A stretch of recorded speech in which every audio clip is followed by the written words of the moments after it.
My name is Bob. I work as a janitor at the supermarket. Though I graduated from a prestigious university, due to various circumstances, I ended up working this part-time cleaning job. It's a shame, especially after graduating from such a good college. Yet, there are others like me, but I didn't mind this job where I could immediately see the results of my labor. The places I've cleaned look marvelous. I feel a sense of fulfillment looking at them. One day, while working as usual, a woman approached with loud footsteps.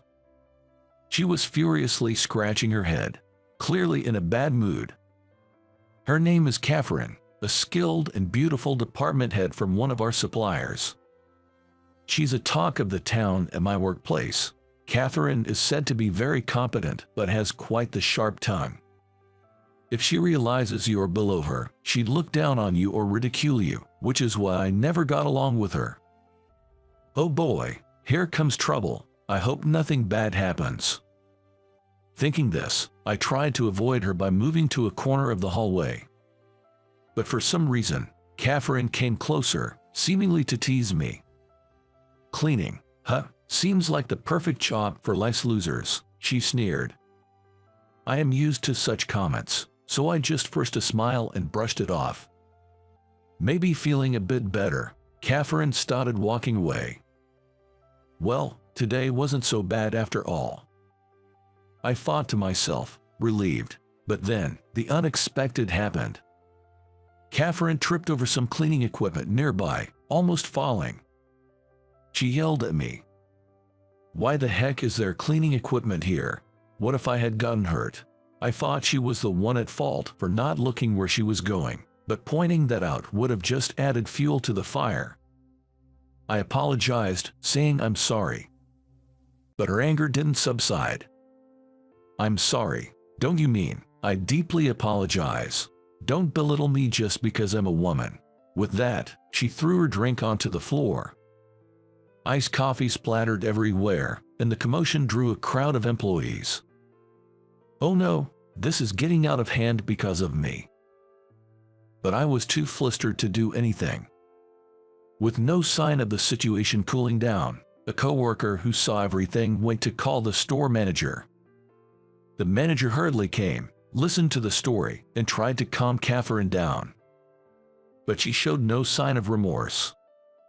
On the contrary, she snapped at him about the employees' lack of training and threatened to end the business dealings with the store. Catherine's company supplies about 40% of the packaging materials used in our store at the lowest price in the area.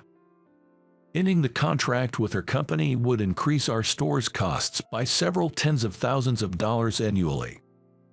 Knowing this, Catherine remained firm. The soft-spoken manager kept bowing his head, trying to defuse the situation. I didn't agree with it either, but I apologized to her with the manager, and she left for the day. One holiday, I visited my grandma's house.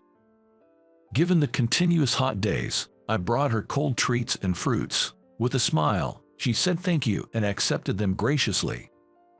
When I was a kid, visiting my grandma's house during summer breaks was a tradition in our family. I always looked forward to going to her place, eagerly awaiting that day every year. At Grandma's, I used to play by the river, catch bugs with local kids. Catching a big beetle stands out in my memory. However, the area where my grandma lives has become increasingly depopulated. Nowadays, it's rare to see children around. Most of the neighboring houses are vacant, and nobody lives there anymore. That house has become vacant too. Seeing the empty houses makes me feel lonely. But the sunset I saw when leaving was as beautiful as it always was. This comforted me, and I headed home. On another day, while working my part-time job at the supermarket, Catherine approached. I had a feeling trouble was brewing. I hoped it wouldn't be like the last time.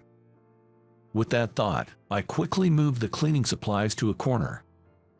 I wouldn't repeat my previous mistake. However, when she got closer, Catherine stared at me and began berating.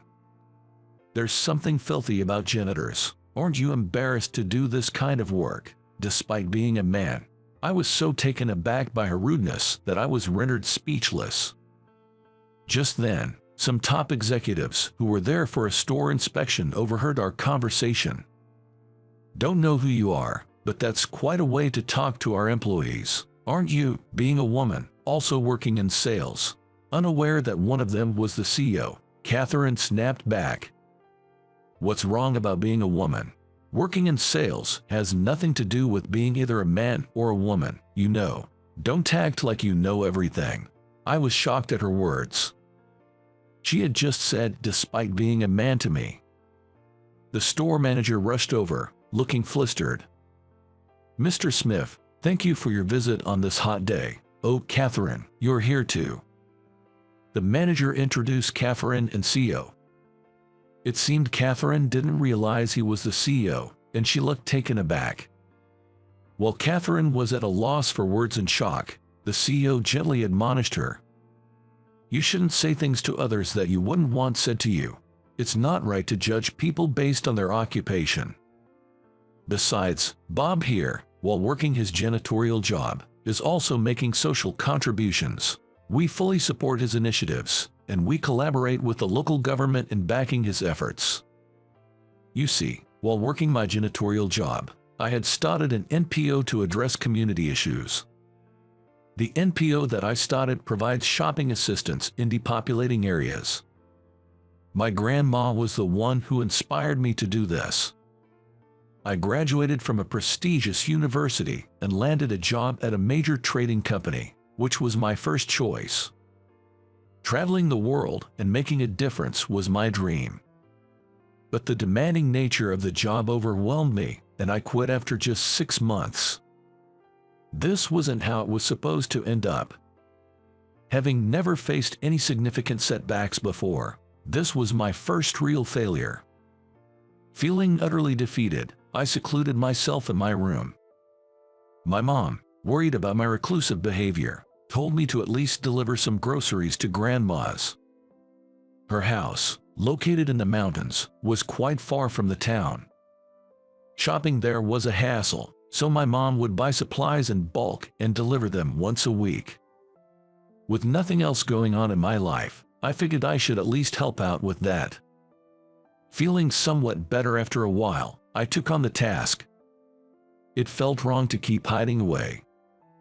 Every time I delivered the groceries, my grandma would greet me with a big smile and thank me.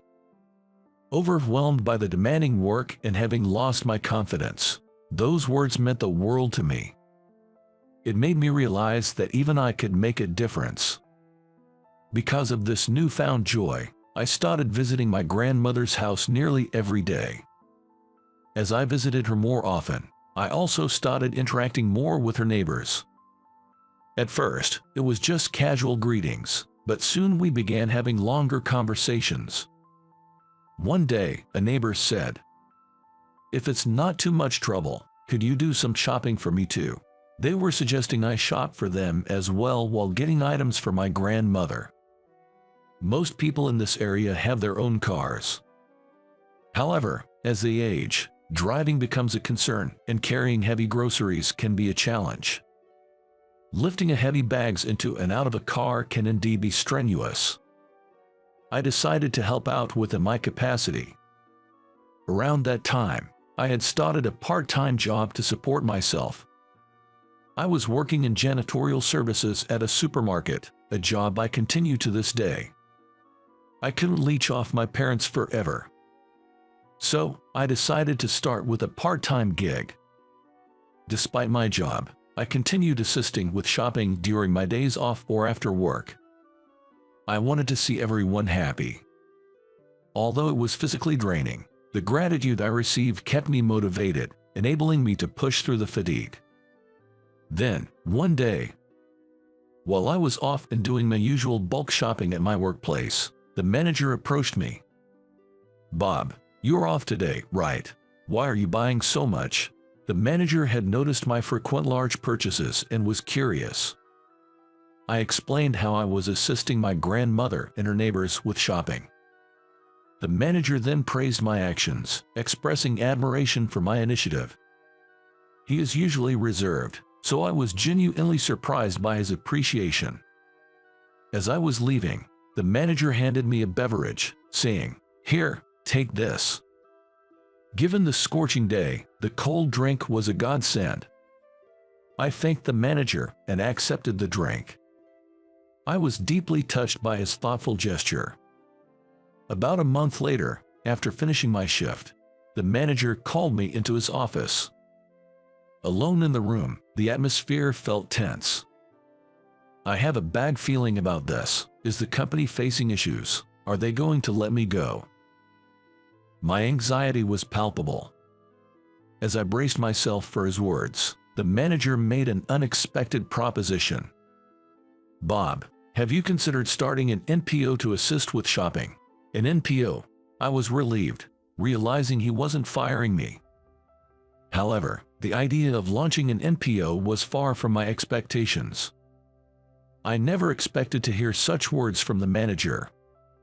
The manager had mentioned my shopping assistance to the CEO during a casual chat. The CEO was impressed and said, "Why not turn it into a business? I'll provide support." The CEO's own mother lived alone in a remote area and faced similar challenges with shopping. She wishes there was a store closer to home. It seems the CEO felt the same frustration hearing similar concerns from his mother.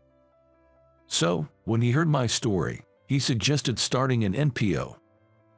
Indeed, having the company's support is a blessing. But can someone like me really do it?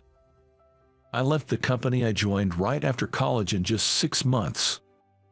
I've never really worked a proper job, and now I'm supposed to start a business. I confided my feelings to the manager. Then the manager told me, "Everyone has doubts in the beginning. It might be tough, but I'll help as much as I can. Let's give it our best shot." Encouraged by the manager's words, I still had concerns, but thinking of my grandmother and the folks in the neighborhood, I felt determined to at least try. One of the requirements for establishing an NPO is comprised of at least 10 members. So, the first step was gathering people. With help from various individuals, I managed to recruit volunteers. There were many other things needed for the establishment. The application process was difficult, filled with unfamiliar procedures. I wished it could have been simpler, especially creating the necessary documents. There were so many documents, filled with complex terms that made it a struggle. Somehow, I completed the paperwork, submitted it, and anxiously awaited the review. After a while, we got the approval, and everyone hugged, shedding tears of joy. We've only just reached the starting line, but just getting here was a relief. Once we started our shopping assistant service, its popularity spread through word of mouth. People were grateful to have their heavy groceries delivered home. Many appreciated not having to spend hours shopping. With the growing positive feedback, the number of people using the service increased, leading to an expanded delivery area. Business was picking up, but I still wasn't earning enough to cover my own salary. I was barely making ends meet. I'm still not drawing a salary, so I'm working part-time here, I said with a wry smile, explaining why I continued my side job. Catherine probably never thought someone like me would be contributing to society. She blushed and looked down. Still, with her high pride, Catherine seemed unable to sincerely apologize. Reluctantly, she muttered an apology and left. As she left, Catherine muttered loud enough only for me to hear, "I bet it won't work out anyway." Why do I have to hear that? I felt anger boiling inside me because of Catherine's words. Without seeing everything, she was quick to judge. I couldn't forgive her. But with the CEO present, I couldn't show my anger. I managed to hold back my anger and express my gratitude to the CEO for mediating. He encouraged me to keep pushing forward with the business. The CEO's warm words soothed my heart. Still, my resentment towards Catherine continued to boil up. Being looked down upon just because I was a janitor and being verbally abused was unacceptable. I'll show her that even a janitor can make a difference. I was determined to do so. Since then, I worked even harder on the NPO. While doing deliveries myself, I distributed flyers to attract new members and did postal mailings. I had other office tasks and part-time jobs, and I was swamped. Man, this is never ending. While I was drowning in the paperwork I had piled up, a kind-hearted team member stepped in to help. What's more, he even helped me with bookkeeping, which I'm terrible at. Come on, Bob, don't try to do everything by yourself. You're too distant. A warm remark from the team member nearly brought tears to my eyes. I had been working tirelessly to prove myself to Catherine, but at that moment, I strongly felt that I wanted to build a great organization with these members more than anything. 6 months later, I expanded our delivery areas and no longer needed to work as a janitor at the supermarket. Our team has grown, and even though we're small, we're pretty busy. Initially, everyone volunteered, but now, even if it's not much, we can pay them a part-time wage. With wages, the staff seems more responsible, and I believe our services have improved. I had to step back from tasks like procurement to focus on running the business. So, I hadn't visited the supermarket for a while, but that day I was there to strengthen our partnership. As I was about to leave after my discussion with the manager, I unexpectedly bumped into Catherine.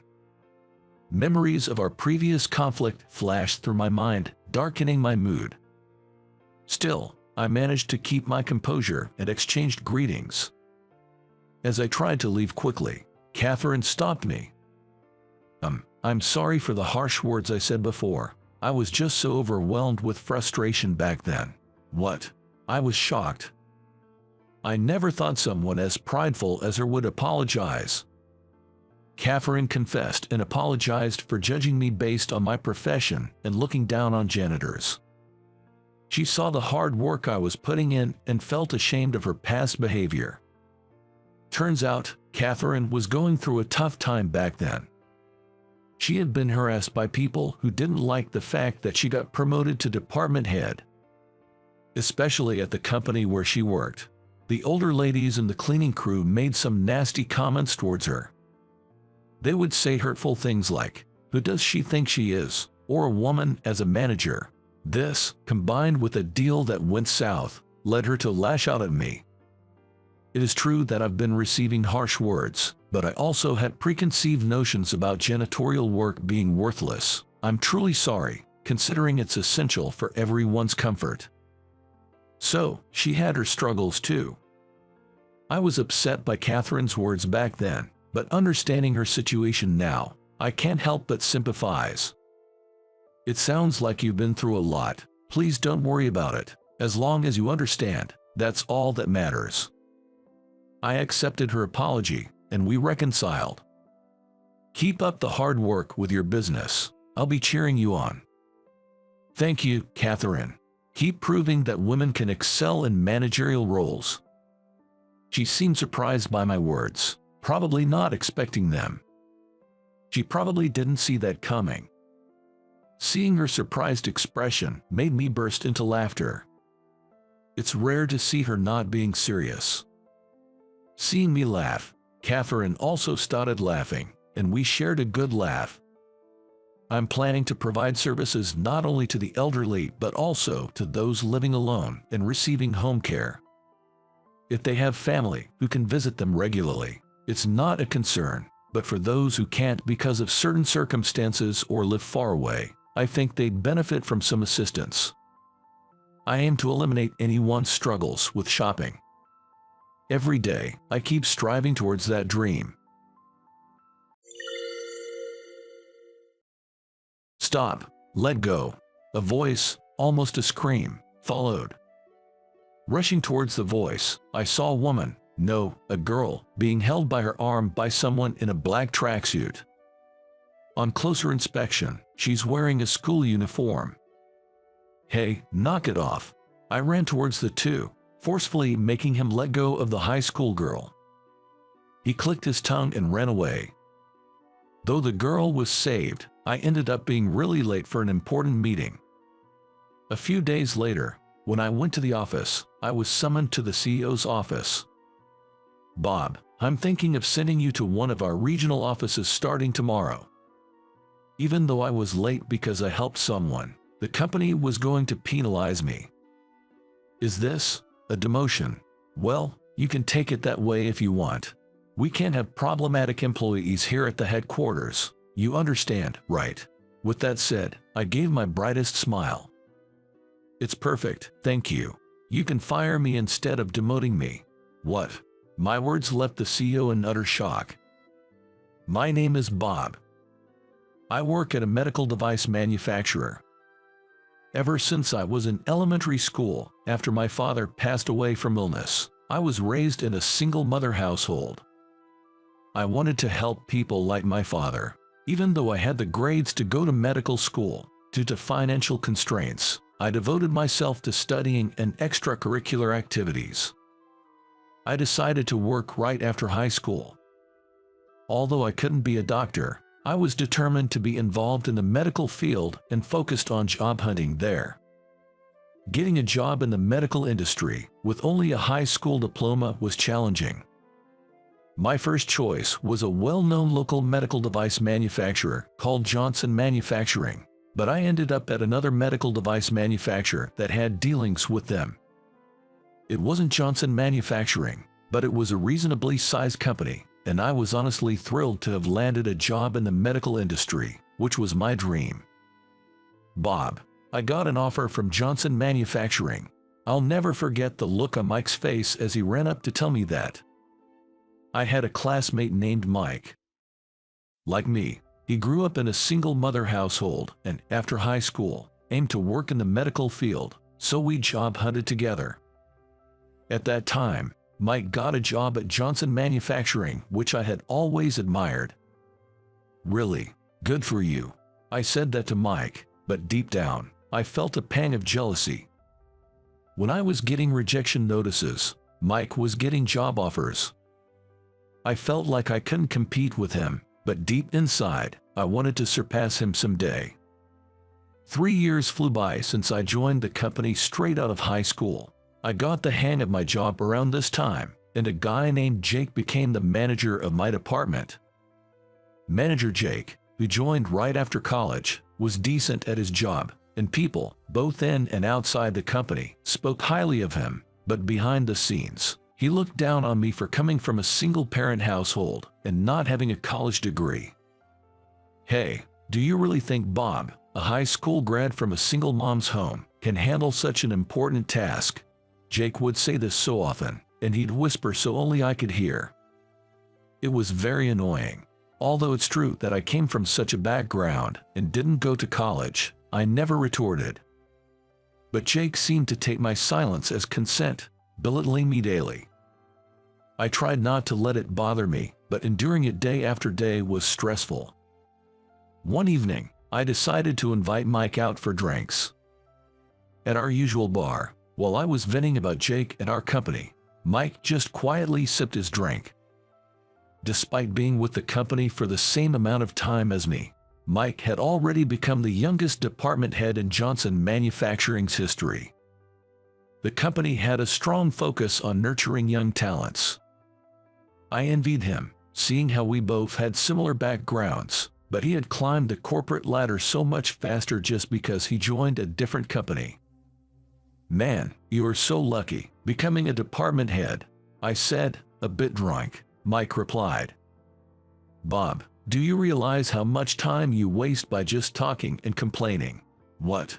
Instead of doing this, you should focus on your work and act." That's how I got where I am. I plan on climbing even higher. With that, Mike grabbed the bill and left the bar. I muttered, "What's with him?" However, I knew what Mike said was true. Even as I complain like this, time continues to march on. He probably spent these kinds of moments thinking about work. This made me think, I need to step up my game if I want to move up too. but I felt something was off about Mike's demeanor. Back in high school, when we were job hunting, he had this genuine spark in his eyes. We used to motivate each other by saying, "Let's give it our all, no matter what happens." Now, there was a slightly intimidating aura about him. One day, I was heading to the office. We had a big meeting lined up with a potential client introduced to us by one of our trusted partners. Everyone in the department was excited, along with the CEO, thinking that they might be able to gain a new business partner. The team for this meeting was me, Manager Jake, and our CEO. As I walked, I suddenly heard a woman's voice from a nearby alley shouting, "Let go of me." Then, a voice that almost screamed, "Let go," continued. I rushed towards the voice and found a man in a black tracksuit grabbing a girl's arm. On closer inspection, she was in a school uniform. "Come on. No, let me go. Hey, stop it." I sprinted over and pulled the girl away from him. The guy clicked his tongue in annoyance and ran away. I was more concerned about the girl than chasing him. "Thank you so much for helping me." Looking at her, I realized she wore the uniform of a prestigious local school. "Are you okay?" "Yes, I was just walking when he suddenly grabbed me. I don't know how to thank you." I continued to reassure the visibly shaken girl. After calming her down, I suggested she call someone trustworthy to pick her up. She said, "My ride will be here soon." When I told her, "I'll stay with you until they come," she looked relieved. We then headed to the main street, and while chatting, her cell phone's notification sound rang out. Seems like the person picking her up was nearby. Well, I thought of heading to work, but then she said, "I really want to thank you. Can we exchange contact information? Please, you helped me so much. I really want to thank you properly." But well, honestly, the idea of me, a grown man, exchanging numbers with a high school girl felt a bit odd. Besides, getting thanked by a high school girl for, I hesitated, but as I had to get to work, I decided to just hand her my business card. "Here's my card, but seriously, don't worry about today." Wait, this company is. Anyway, gotta go. I hurriedly left the scene. Of course, by the time I got to work, I was extremely late and was ready to be scolded. When I arrived, the CEO and Jake were talking. The moment they saw me, "Bob, why are you late on such an important day?" Jake yelled. "I had some circumstances. I'm truly sorry." I bowed, but the CEO looked troubled. "Bob, since Jake and I will handle things today, you should head home."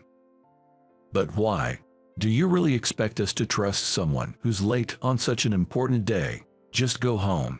Be ready to lose your job." I mean, yes, I was late, but, Bob, please think about your actions for a bit. Getting yelled at by a red-faced Jake, I handed over the business documents I'd prepared to them and just left the company. I might be fired at this rate.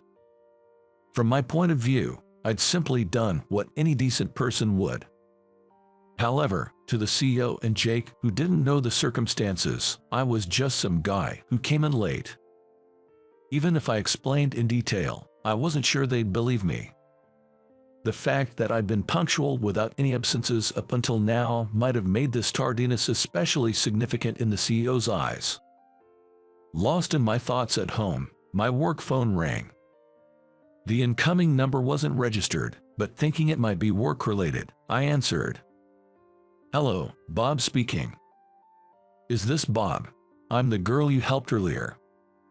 I recognized the sweet voice and immediately thought of the high school girl. "Oh, from earlier. Thank you so much for helping me earlier." "No worries. Did you get home safely?" "Yes, I met up with the person picking me up soon after and got home safely." "That's good. Just be careful, okay?" As I was about to end the call. "Wait, are you at your office right now?" "No, I'm at home." "Then, I'd really like to come over to thank you." She sounded enthusiastic. "Really, it's okay. I just did what anyone would have." But then she said, my dad really wants to thank you in person. Your dad. If it's all right, may we come to your place right now? Although I hesitated, it seemed like if her dad was insisting, refusing further might just be a never-ending cycle. So I agreed. After sharing my address and ending the call, about an hour later, my doorbell rang. Opening the door, I found a middle-aged man in a black suit. I thought for sure that the high school girl was there, so I said in a stupid voice, "Huh? Are you Bob?" "Yes, that's me." "Please wait while I call for her and the CEO," he said as he opened the door to the back seat of a high-class black car that you would never see in a residential area around here. The high school girl and a dignified-looking man in a suit stepped out. Just the man's presence changed the atmosphere, making me instinctively straighten up. Where have I seen this man before? I invited them in, saying, "Please come in." Feeling glad I'd spent an hour cleaning, I served them some coffee. "Bob, I'm sorry for the sudden visit." "It's fine. I just didn't expect you'd come all the way here. My dad really wanted to thank you." She looked at the man beside her.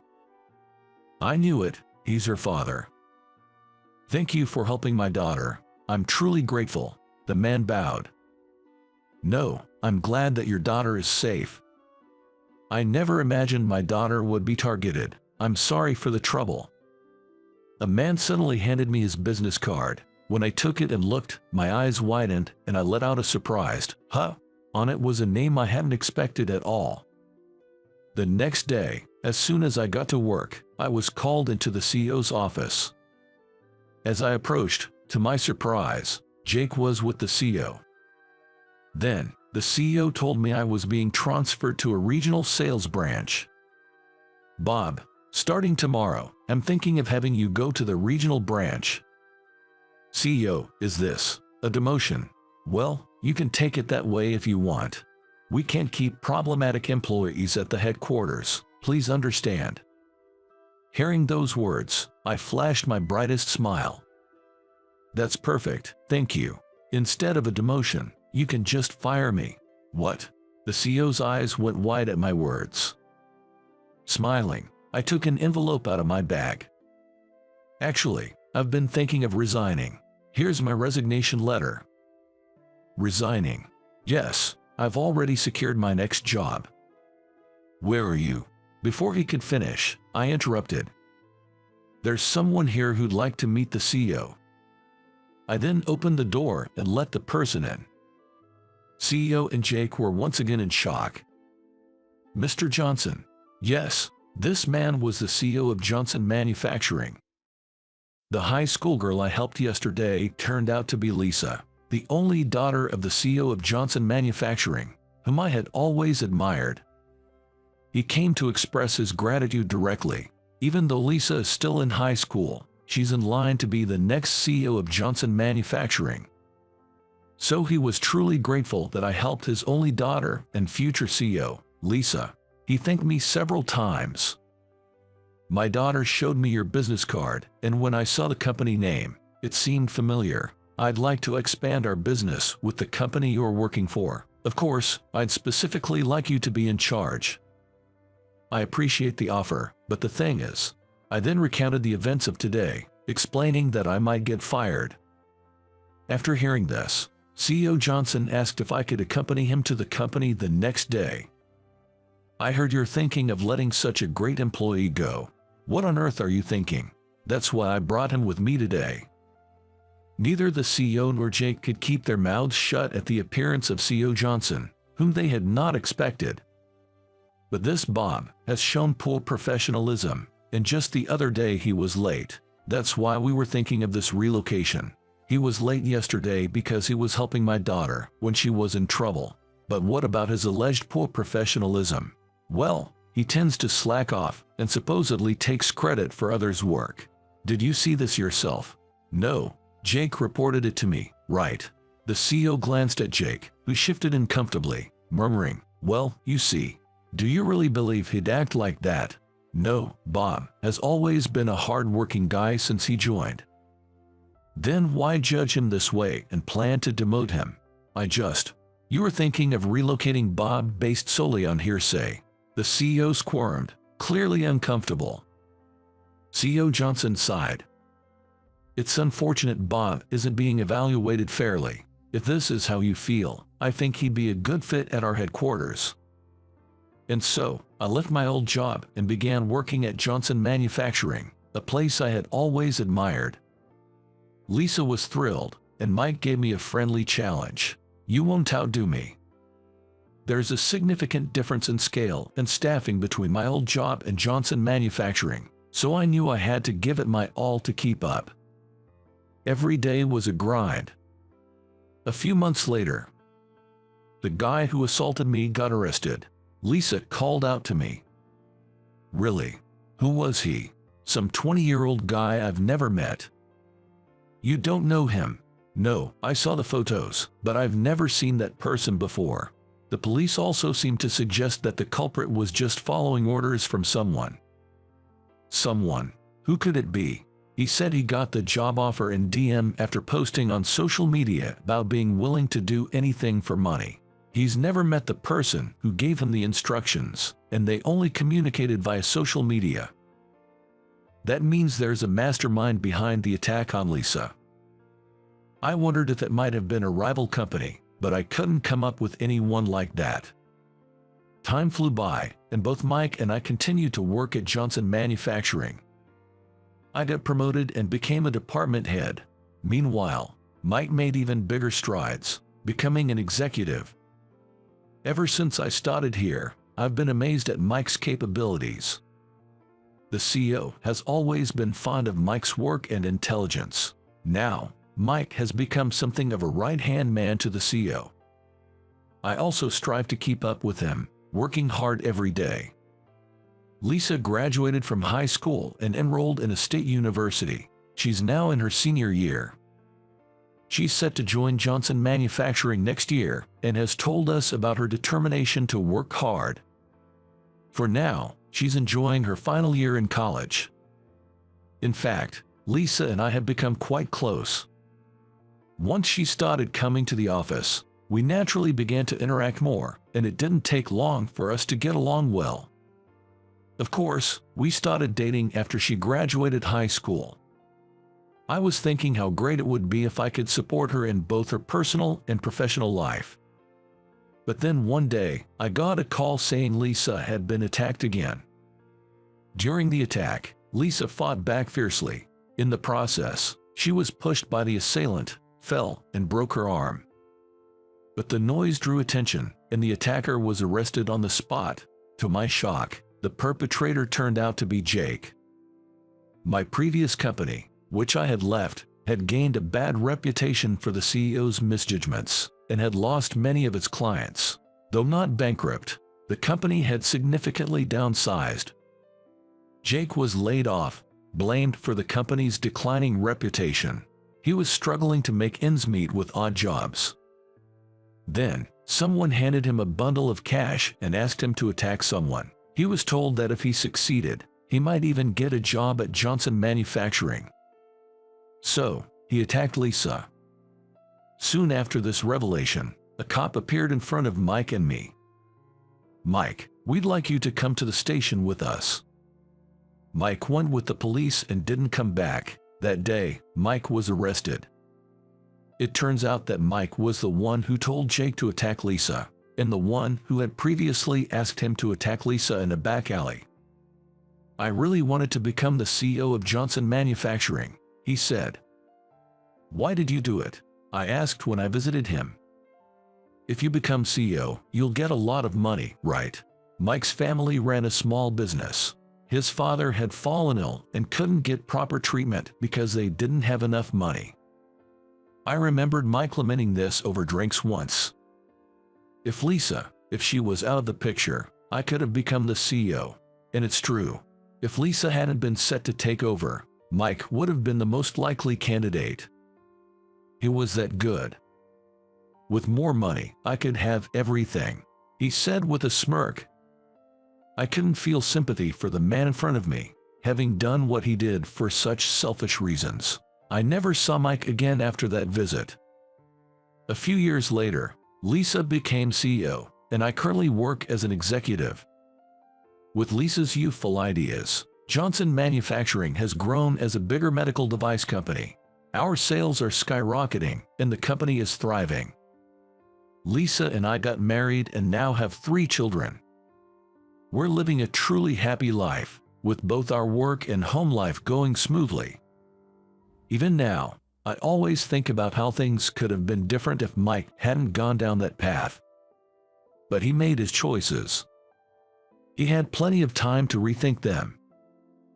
But I'll never forgive him for hurting Lisa for his own desires.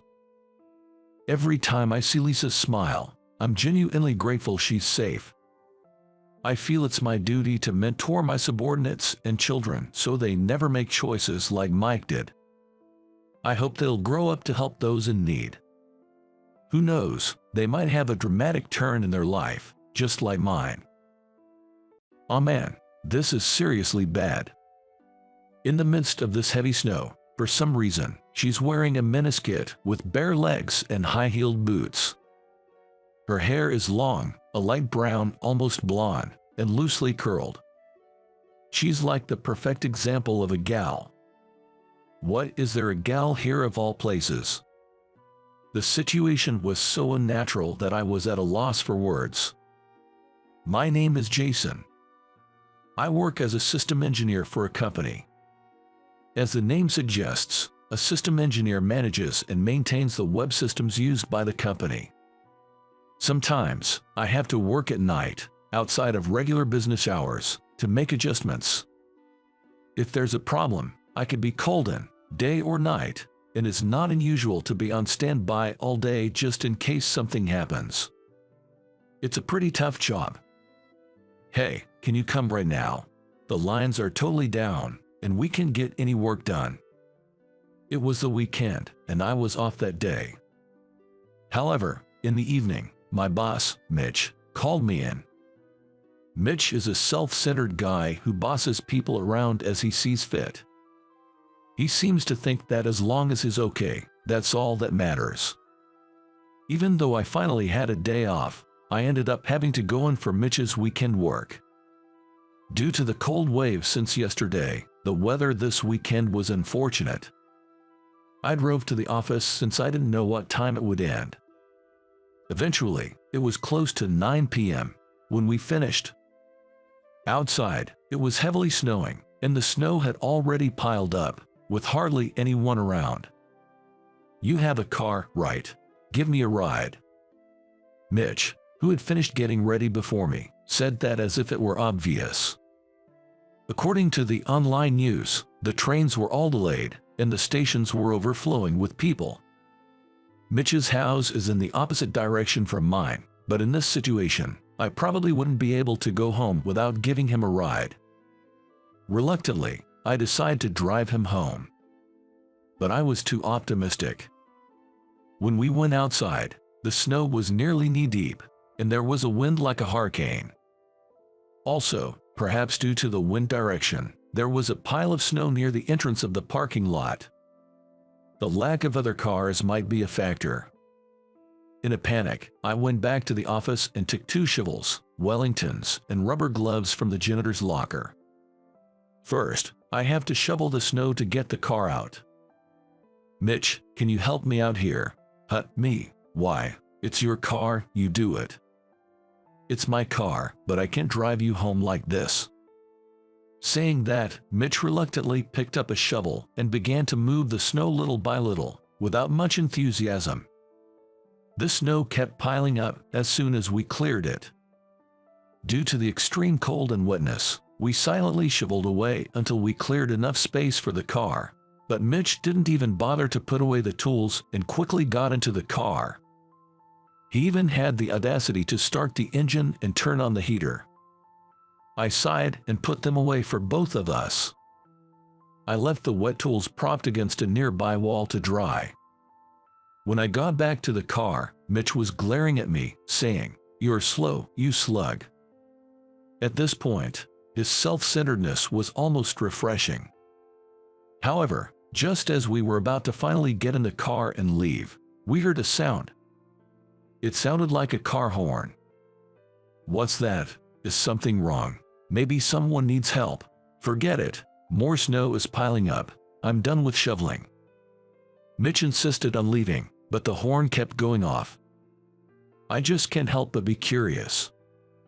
But there's no one else around, right? What if someone really needs help? Thinking that no one would come to help in such a situation, I couldn't stay put and went back outside the car. Inside, Mitch was yelling, "I'm not helping. Do whatever you want." But I grabbed the shovel, Wellingtons, and rubber gloves I had left out to dry and dashed into the heavy snow. Following the sound of the alarm, I eventually find a car half buried in snow. It's parked in an open lot and is in a terrible state. And standing nearby is a young woman. In this heavy snow, she's inexplicably wearing a miniskirt with bare legs and high-heeled boots. Her hair is long, a light brown, almost blonde, and loosely curled. She looks like the perfect example of a gal. Oh man, this is seriously bad.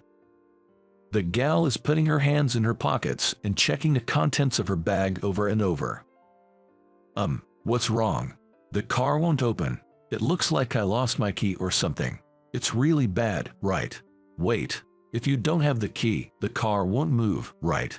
Probably, the car's security system was triggered when she tried to open the door without the key, causing the alarm to go off. Not understanding this, or maybe because she's panicking, she keeps trying to open the door, and the alarm won't stop. For now, I tell the gal not to touch the door and think about what to do. In the snow, it's impossible to look for the key, and with the car so buried, shoveling it out will take a lot of time. When I ask where she needs to go, it turns out it's near Mitch's house. Since she can come to pick up her car tomorrow, I decide to give her a ride in my car. While walking back to my car, I chat a bit with the woman. Her name is Ashley.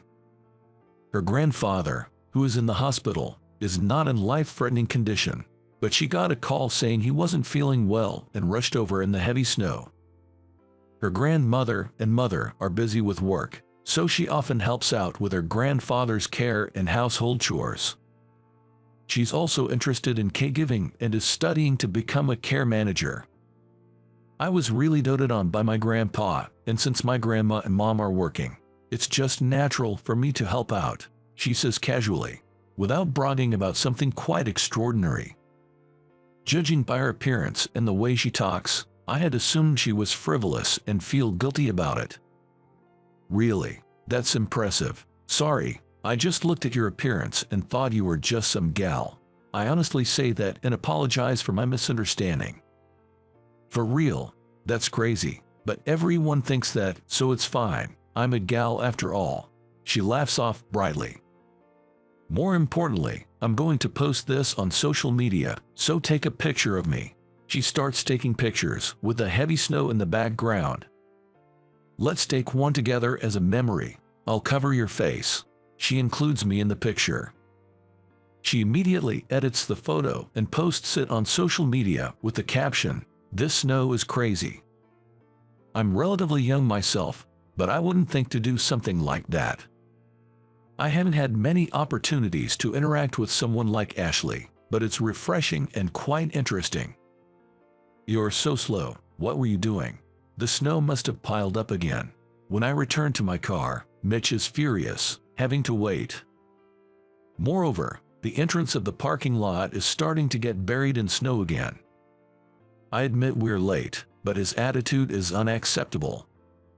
Still sitting in the car, demanding me to hurry up and clear the snow, Ashley sees right through Mitch and says, "What's with this old guy? If he wants it done faster, he should help too." Who is this silly girl? I'm a department head, his boss. I don't care. You're not my boss. Maybe you should quit a company with such a boss. Want to come work at my grandma's company? Ashley rebukes Mitch sharply while helping with the snow shoveling. Their back and forth is almost like a comedy duo, and it lightens the mood. I say, "Wow, your grandma is a president. That's impressive." "Right. I may not look like it, but I'm a princess," Ashley jokes. Then Mitch got mad at me again. "Just do it. Hurry up. While repeating this process, I somehow finish shoveling the snow and drive them, calming the two who are still bantering in the car. After that, Mitch starts to see me as someone who can handle troublesome people effectively. A few days later, when the snow had completely melted, Mitch calls me in. This time, it's during regular business hours. Thinking it might be another system issue, I head over, only to be told, there's a complaint from a major client. Handle it. Why me, an engineer? Then, bringing up Ashley, he says, you're good with difficult people, right? Just handle them like you did with that girl the other day, making an unreasonable request. Even though I argue that this situation is different, I'm somehow persuaded and end up going to the client with Mitch. The client is a company we do a lot of business with. Today, President Thompson, the head of the company, will handle the matter personally. I hear that President Thompson is a tough and renowned woman in her 60s. Feeling nervous, I'm led to the reception room. When President Thompson arrives, she looks at me and says, I've seen you somewhere, but I have no recollection of her. Still, she seems intrigued and examines my face closely. Well, today I brought Jason, our customer relations specialist, says Mitch, making up a non-existent department name and intending to leave everything to me, an engineer. Moreover, the complaint is about a sales-related issue, completely unrelated to me, and I have no idea what's going on. As I'm wondering what to do, President Thompson suddenly says, I remember, and shows me her phone. There's a photo of me and Ashley on it. The other day, in the snow, my granddaughter sent this to me. This is you, right? Your granddaughter. Yes, called Ashley. Turns out, Ashley is President Thompson's granddaughter. Since her childhood, Ashley, interested in fashion and hairstyles, used to wear and create her own unique styles, often attracting attention from her peers in school for her distinctive ideas. Starting around middle school, she embraced the gal style, drawing even colder judgment from society, often judged solely by her appearance without anyone bothering to understand her. However, on the day she met me, she happily told her grandmother, I met such a nice guy. He helped me with shoveling snow and even gave me a ride home when I was in trouble. It's the first time someone outside my family has been so kind. She was thrilled and sent our photo to President Thompson. She always looks out for her grandpa and is a great kid aiming to be a care manager, but it's a shame she's not understood due to her hobbies and preferences, sighs President Thompson. At first, I thought, why is she dressed like that? But she hasn't changed since she was little. I was embarrassed to have thought that about my granddaughter. You're the first to really see her for who she is. She seemed so happy. I want to thank you for that. Really, thank you. She expresses her gratitude. Then, glaring at Mitch, she says, and I heard from Ashley that you're an engineer. The original person in charge should be Mitch here, right? Seeing right through him.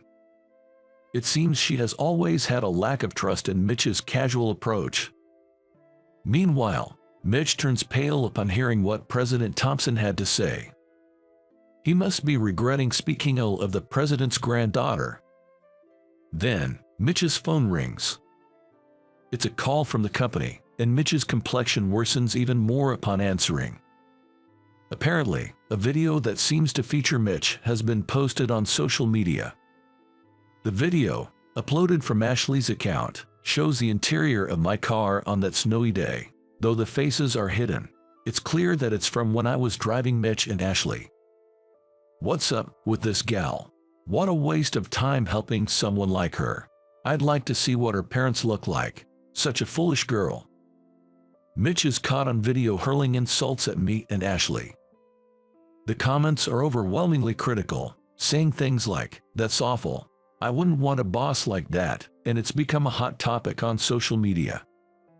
A colleague who was checking social media for work found this video and recognized Mitch's voice, suit, and attitude. The office is abuzz with this rumor. You always blame others when things go wrong. As someone in a position of authority, you should take responsibility for your actions. I'll tell Ashley to delete the video, so make sure you apologize properly." Upon hearing this, President Thompson advised Mitch, who trembled and nodded repeatedly. When President Thompson contacts Ashley, she gets frustrated immediately. Upon being told about the social media post, Ashley says, "That one. I just deleted it. I was a bit annoyed when I posted it, but maybe it was rash," showing signs of regret. "Right now, the person in question is right in front of me. I'll hand over the phone so you can talk," she says, offering the phone to Mitch. Mitch hesitantly takes the phone and starts speaking. "I went too far, and I'm sorry. I judged you without knowing anything about you, just based on your appearance. It's okay, really. Everyone does that, but with that kind of attitude, you'll be disliked by people like that guy or those you work with. You're a big shot, right? You've got to value people," Ashley says, forgiving him with a laugh while sounding wise beyond her years. Afterward, Mitch apologizes repeatedly. "I have newfound respect and gratitude for Ashley, who, despite her youth, has such a forgiving heart. It's not about looks or age, but caring for others and having empathy that's important. These qualities help us understand and respond to someone else's pain or discomfort." In this case, it was about Ashley taking down the post she had initially uploaded. Realizing the need to remove it before being pointed out must have been out of consideration for the other person. "Now that you understand, bring an improved plan by next week, Mitch. You'll do it," says President Thompson. Mitch nods solemnly. Afterward, Mitch continued to come to work as usual, but after a while, he submitted a transfer request and moved to another branch. Although it's not confirmed, it's widely believed within the company that he was the one in the video, and he was heavily criticized in the comments, making him uncomfortable. He was much quieter than usual, but it must have been awkward for him.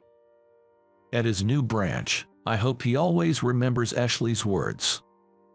"As for me, I'm still busy as a system engineer, but I occasionally see Ashley.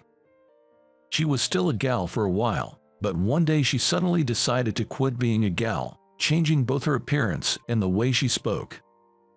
I thought being a gal was my thing, but I don't want to worry grandma forever. Besides, there are people who see me for who I am, like you," Ashley said, radiating a different kind of confidence and beauty than when she was a gal. Perhaps it's the beauty of her inner self showing through. Now, she seems to be living a fulfilling life as a care manager. "I want to always remember not to judge by appearances or age." Henry. People say a name reflects a person, but I've lived a life fitting for my ordinary name, nothing extraordinary.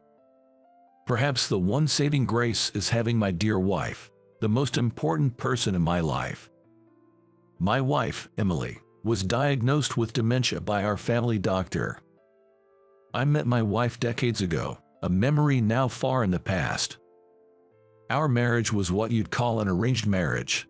The first time we met was at a matchmaking session set up by our parents.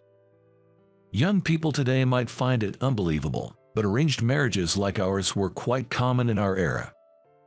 "Where are we going today, Mr. Johnson?" I almost reminded my wife that she's a Johnson too, but I swallowed my words, watching her joyful expression. When the doctor first diagnosed her, I was shaken and terrified. Dementia can't be cured, only its progression can be slowed. I was scared that she would gradually become someone other than the Emily I knew.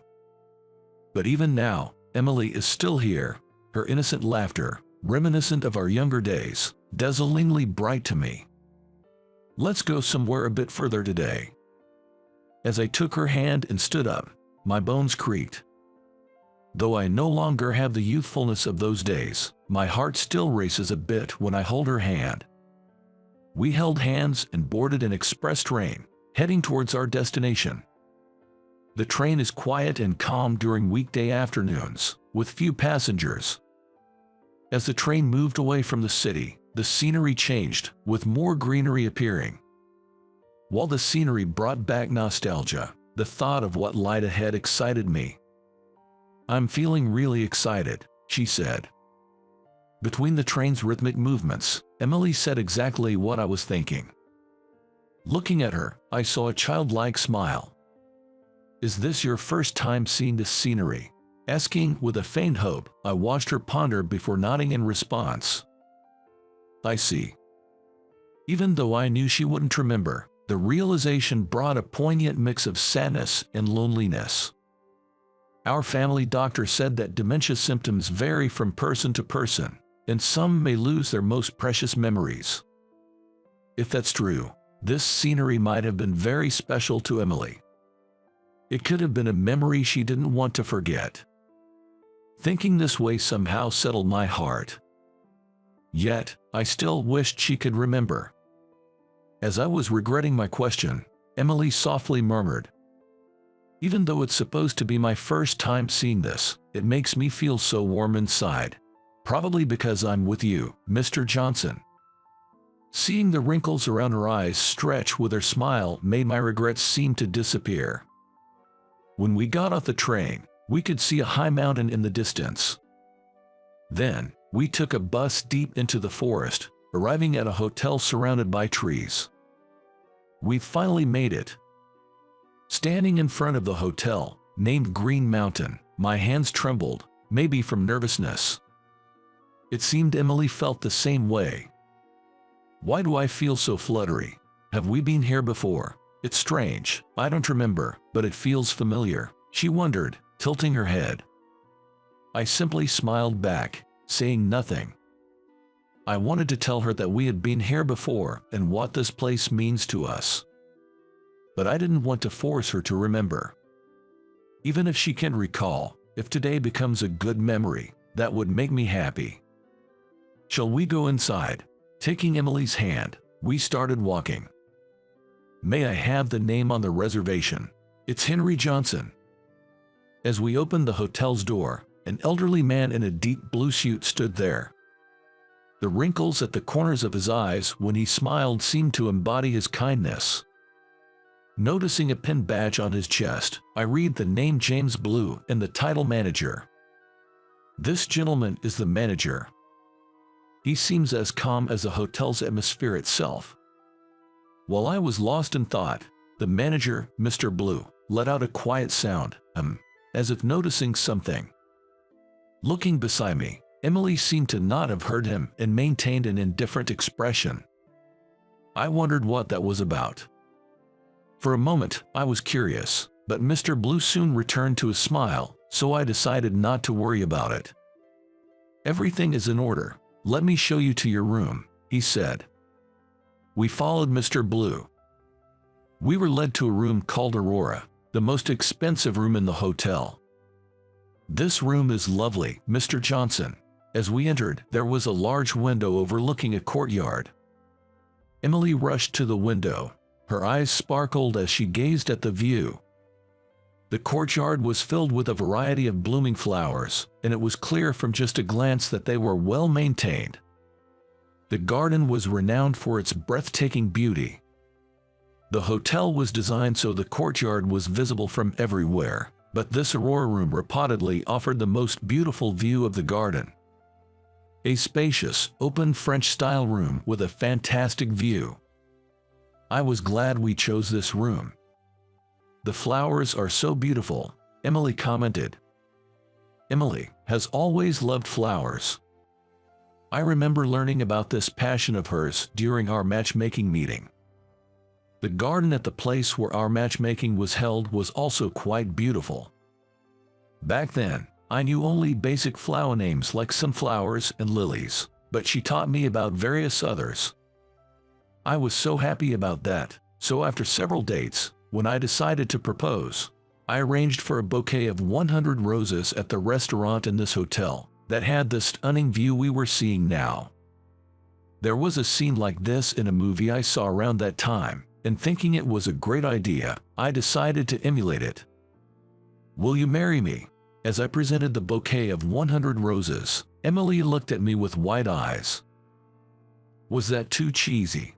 As I regained my composure, I suddenly felt embarrassed, my face probably as red as the roses at that moment. In an arranged marriage like ours, such a proposal wasn't typical. Emily, looking surprised and motionless, made me worry she thought I was odd, but then she softly laughed. "Thank you, Henry. I've never received such a wonderful gift. Of course, I'll marry you." From that day, we officially became husband and wife. Thinking back to those times, I couldn't help but smile. Although our skin, the wrinkles on our hands, and our bent backs have changed a lot since then. But the feelings I had when I was with Emily remained the same. She was happily gazing out the window. "I'm glad we came here," I said, watching her from behind. As we relaxed in the room, dinner time arrived before we knew it. The meal, using plenty of local vegetables and fish, was truly delicious. "Since we're here, how about we have a drink together?" I awkwardly suggested after dinner, and Emily nodded. "The dinner was really tasty," she said. She was touching her slightly flushed cheek with a smile. We enjoyed a rare drink together, slowly conversing. "Don't drink too much, Mr. Johnson. You're not good with alcohol," she teased as we enjoyed the leisurely time. "I thought it was you who couldn't handle your alcohol. Neither of us usually drank, but we always ordered a little when we were dining out." Emily would always get tipsy after just one drink. Her face was quite red now. Probably she already felt the effects, but her response was unexpected. "I get red-faced quickly when I drink, but that doesn't mean I'm weak," she claims. "What, really?" I was completely unaware of this. Surprised, I asked again, and Emily, a bit embarrassed, averted her gaze. "I thought appearing weak with alcohol would make me look cuter. I was just pretending." Her words, like a petulant young girl, made me laugh out loud. "I can never win against you, Emily," I said. We called it a night around 8 p.m. With the alcohol having worn off, Emily decided to use the open-air bath provided in the room. "An open-air bath, Mr. Johnson. How wonderful." I smiled again, recalling her excitement as she reported to me before heading to the bath. "I'm glad she's enjoying it," I said, taking a sip of warm tea, and sighed contentedly. This hotel was a famous, long-established place. Getting a reservation wasn't easy. But I wanted to stay here today, at this particular hotel. It had to be this hotel. I'm glad it's the same beautiful garden as back then. Even if Emily didn't remember, being able to show her the garden again was a joy for me. I took another sip of tea and glanced at my bag occasionally while leisurely waiting for her to return. "The bath was wonderful," Emily said, returning relaxed from the bath. "Well then, I guess I'll go now." "Hey, Mr. Johnson, when you go to the bath, make sure to look up first," she said with a smile as I prepared my towel and underwear. "Why's that?" I wondered if there was some folk remedy about looking up before entering a bath for health benefits. Curious, I asked her back, but Emily just smiled and didn't answer. "Just make sure you look up first. It'll definitely make the bath more enjoyable," she insisted. Compelled by her words, I entered the open-air bath alone. "This is amazing." As instructed, I looked up and immediately understood what Emily meant. The open space, the faint sound of crickets, but most thrilling was the star-filled sky visible through the gaps in the trees. Emily must have been referring to this starry sky. Such a sight was impossible to see in our town. Submerged up to my shoulders in the bath, I let out a sigh. Indeed, every part of this place is beautiful. "Welcome back, Mr. Johnson." Returning to the room, I found Emily gazing out the window, sipping tea. "It was really beautiful." "I knew you'd like it," she said. Her face was lit up like a child who had succeeded in a prank. She's always loved beautiful things, unchanged since the past. Spending time like this reminded me of when we first met, and also how long we've been together, which felt wonderful. What should I make of this day? What would make Emily happy? I had been thinking about this for our wedding anniversary. Would you spend the rest of your life with me? I took out a small black box from my bag. Inside was something I couldn't afford to give Emily on the day we vowed to marry. I've lived an ordinary life, much like my name suggests. A regular office worker at a general company. My salary was average, and as a young man, it was all I could do to make ends meet. That's why, even at such an important moment as my proposal, I couldn't afford to buy Emily a ring, and the roses were the best I could do. But still, she chose me. I don't need such things to be with you, she said with gentle words, staying with me all these years. Yet, it always remained a regret for me. Perhaps she did want a ring in her heart. Every girl dreams of wearing that glittering symbol. So, for our 30th wedding anniversary, I chose to present her with a ring.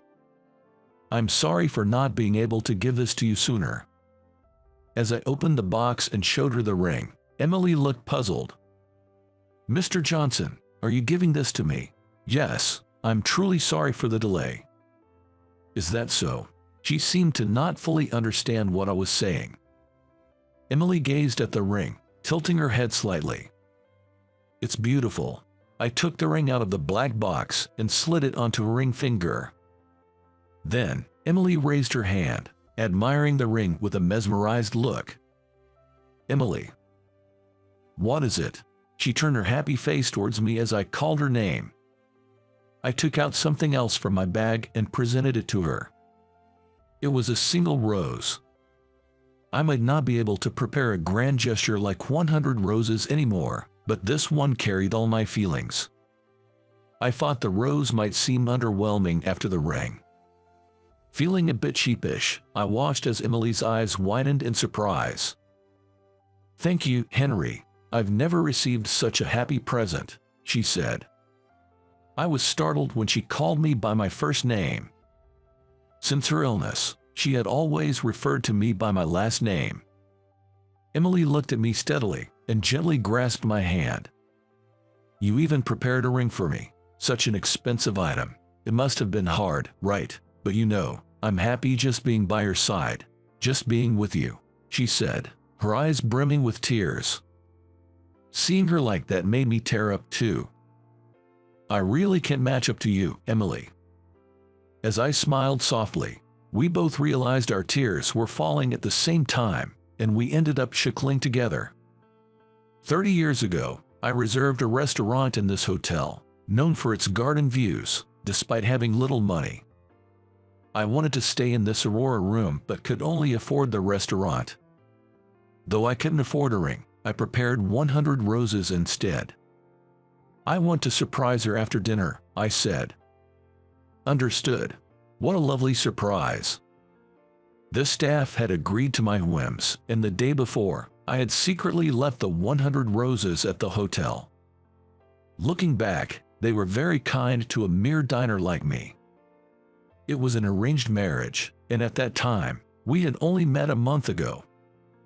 But I was desperate to see Emily's happy face. She probably doesn't remember any of it now. Yet, she reacted to the proposal with the same words and expression as back then.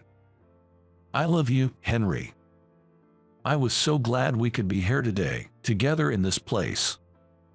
The next morning, we strolled slowly down the hotel's corridor, wrapped in birdsong and sunrise. Mr. Johnson, it was so much fun. This will be a wonderful memory. She was smiling like a child as we walked side by side. Mr. Blue, the manager, greeted us warmly at the reception. Good morning, Mr. Johnson. After exchanging greetings and processing our checkout, Mr. Blue suddenly paused. Oh, I heard Mr. Blue make a sound as if he had just realized something. Wondering what it was, I noticed him deepening his smile. Such a beautiful ring, and a lovely flower, he said. Those words were directed at Emily, who was standing beside me. Following Mr. Blue's gaze, I saw she was holding a single rose, treasured in her hand. You're the couple from the rose bouquet incident, aren't you? No way. I was surprised to hear a familiar term, and Mr. Blue quietly nodded in confirmation. 30 years ago, you both visited our restaurant, right? I was the one who took care of the 100 roses for you. Back then, I was too desperate to pay attention to my surroundings. But it seems Mr. Blue remembered us. It was my very first task when I started working here, so I remember it well. I was so happy to see such a lovely couple formed in this hotel, he said with a joyful voice. Hearing him speak, I felt a deep sense of emotion, realizing that someone else held the memory of that day. Thank you for a wonderful time. I will definitely come here again with my wife. I gripped the warm hand beside me and thanked him. Jess, we eagerly await your return. With Mr. Blue's voice bidding us farewell, we started walking away. I decided to cherish both the new sparkle on her left hand and her smiling face as we held hands, regardless of what the future may hold.